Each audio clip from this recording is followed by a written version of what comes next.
Hey guys, I'm here in my music studio with a little video to show you how I keep track of our homeschooling days in Indiana. So in Indiana, the laws regarding homeschooling are very few, and basically when your child turns 7, they need to be in school for 180 days per year, and as the teacher, the homeschooling parent, you need to have proof that they actually were in school. So I have 3 kids. I only have one who is over the age of 7, but I found a system that makes it easy for me to keep track of all 3 and what they are doing. And I thought it'd be good practice to practice recording what they do before I'm legally required to do so.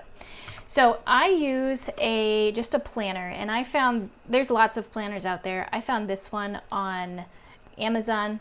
I liked the design. I thought it was pretty, so that's what I went with. And I was looking, so this was for last year's school year. This is a July through June planner, and what I was looking for in a planner were 2 things. I was looking for the month view, and this is October of last year, and for the month view, I just put a little star on every day that my kids were doing school, which is pretty much every day. You can see we had a fall break in there, which I recorded, and then there's just a little star near the top to show that they were in school that day. And then I also was looking for something with a day view that had lots of space for writing. And like I said, I have 3 kids, and so I had a lot to keep track of. So I wanted to have plenty of space, and this particular planner had that. So up here at the top, for this week that I'm showing you, I recorded a poem we were working on for the week to memorize, the read aloud book that we were reading, which that week was The Door in the Wall, which was a fun Middle Ages novel.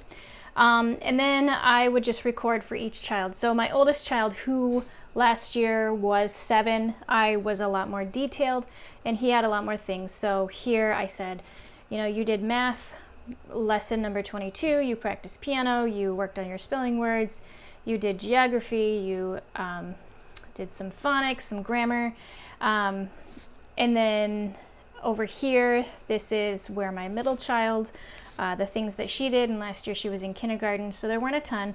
And then my preschooler from last year, I just recorded here what he had, and it says, math lesson, your phonics lesson, practice piano, that kind of thing. And then over on this side, on every day, I recorded the things that all 3 kids did. So for us, it was kids club.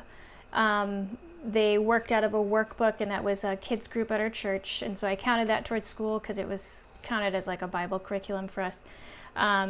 Along with church activities, they practiced their Bible quizzing, which was something that 2 of my kids were in last year, and then history that they all did together.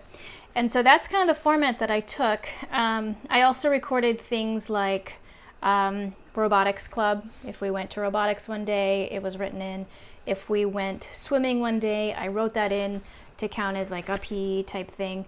On this day, I just wrote library day because that day we didn't have formal schooling, but we did go to the library, and we got, books and did some reading and that kind of stuff.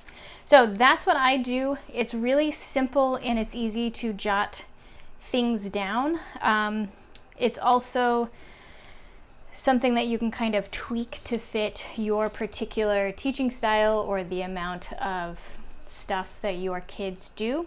And so I found that to be just kind of a method that works for me that I'll keep on using until I discover that there's something better, or as my kids get older, I'll probably switch over to individual planners for them.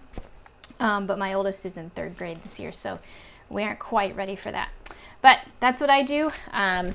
Just find myself a planner and try to keep fairly detailed notes so that if I ever need to prove what my kids did in a given school year, I have it all here at my fingertips. So I hope that's helpful for you, and I hope it at least sparks some ideas about how you can keep track of your kids' schooling for this coming year.